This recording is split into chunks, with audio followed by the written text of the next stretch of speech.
2007 RCM ഏറ്റെടുത്തതാണ്. ഇന്ന് 2024 എത്തുമ്പോൾ സ്റ്റാർപ്പേൾ എന്നൊരു പിന്നും RCM വണ്ടർവേൾഡും എനിക്ക് സ്വന്തമാണ്. ഏതൊരു സാധാരണക്കാരനും അസാധാരണക്കാരനാകാൻ പറ്റും എന്ന് എല്ലാവരും കേൾക്കുന്നുണ്ട്. അങ്ങനെ ആയിട്ടുള്ള ഒരു വ്യക്തി കൂടിയാണ് ഞാൻ. കാരണം ഞാൻ വേറൊരു ബിസിനസ്സിലായിരുന്നു. 2007 എൻ്റെ ഒരു സുഹൃത്താണ് എനിക്ക് ഈ RCM തന്നത്. അദ്ദേഹം എന്നോട് ചോദിച്ച ചോദ്യം ഒന്നേ ഉള്ളൂ: സുരേഷ്, ഏത കടയിൽ നിന്നാണ് സാധനം വാങ്ങിക്കുന്നത്? അന്ന് ഞാൻ സാധനം വാങ്ങിക്കുന്നത് KT ബാബു എന്ന് പറഞ്ഞ പെരുമാനക്കാരന്റെ കടയിലായിരുന്നു. അപ്പൊ ഞാൻ പറഞ്ഞു, ഞാനിങ്ങനെ ബാബേട്ടന്റെ കടയിൽ. എന്നാൽ ഒന്ന് RCM എന്ന ട്രേഡിലേക്ക് ഒന്ന് മാറണം. എന്താണ് ബെനിഫിറ്റ്? നമ്മൾ ഏത് ട്രേഡിലേക്ക് മാറാം, എന്താണ് RCM ഉണ്ടാകുന്ന ബെനിഫിറ്റ് എന്ന് ചോദിച്ചപ്പോൾ അദ്ദേഹം പറഞ്ഞു, RCM എന്ന പ്രസ്ഥാനം സ്വദേശി ഉൽപ്പന്നമാണ്, മായമില്ലാത്ത ഉൽപ്പന്നങ്ങളാണ്. ശരി, ഒക്കെ അംഗീകരിച്ചു. ഞാൻ ഷോപ്പിൽ വന്നു നോക്കുമ്പോൾ വിരലിലുണ്ടാവുന്ന പ്രൊഡക്റ്റുകളെ അവിടെയുള്ളൂ. നമ്മളുടെ വീട്ടിലേക്ക് വേണ്ടുന്ന ആ കാലഘട്ടങ്ങളിൽ ഉപ്പില്ല, മുളകില്ല, മല്ലിയുണ്ട്, മറ്റുള്ള ശർക്കര, പുളി, അങ്ങനെയുള്ള ഒന്നുമില്ല.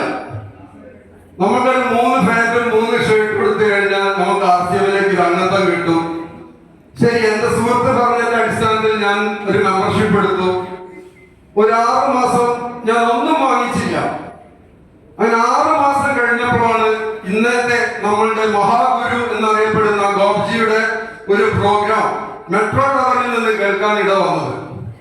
അദ്ദേഹത്തിന്റെ വാക്കുകൾ ഞാൻ കേട്ടപ്പോൾ അദ്ദേഹത്തിന്റെ വാക്കുകൾ എന്റെ ബോധ മനസ്സിലല്ല, ഉപബോധ മനസ്സിലാണ് ഞാൻ പതിച്ചത്. കാരണം അദ്ദേഹം പറഞ്ഞു, 18 വർഷം ഞാൻ എയർഫോഴ്സിൽ ജോലി ചെയ്തു, എനിക്ക് ഉപ്പും മുളകും മല്ലിയും മഞ്ഞളും ഒന്നും വിറ്റിട്ടുള്ള എക്സ്പീരിയൻസ് ഇല്ല, പക്ഷേ ഞാൻ ഇന്ന് അത് വിൽക്കാൻ വേണ്ടി തയ്യാറായി.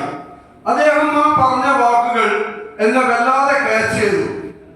അദ്ദേഹത്തിന് അത് ചെയ്യാൻ വേണ്ടി സാധാരണക്കാരനായിട്ടുള്ള എനിക്ക് എന്തുകൊണ്ട് അത് ചെയ്തുകൂടാ എന്നാണ് എന്റെ മനസ്സിലുള്ള വിഷയം.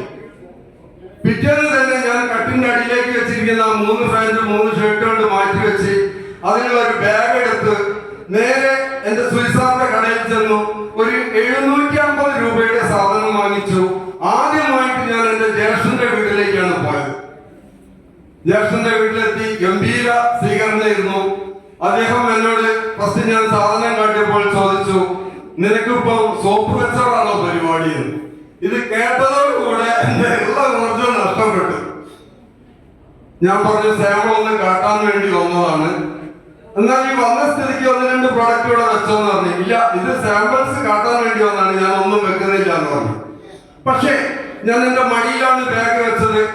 ആ ബാഗിന്റെ 3 ഭാഗം സിബിടുമ്പോഴേക്ക് ഞാൻ ഒരു തീരുമാനം എന്റെ മനസ്സിലെടുത്തിരുന്നു. അതെന്റെ ബോധ മനസ്സിലല്ല, ഉപബോധ മനസ്സിലാണ് ഞാൻ എടുത്തത്. ഇനി മുതൽ ഞാൻ ഒരു കുടുംബക്കാരോടും RCM പറയില്ല എന്നുള്ള ഒരു തീരുമാനം.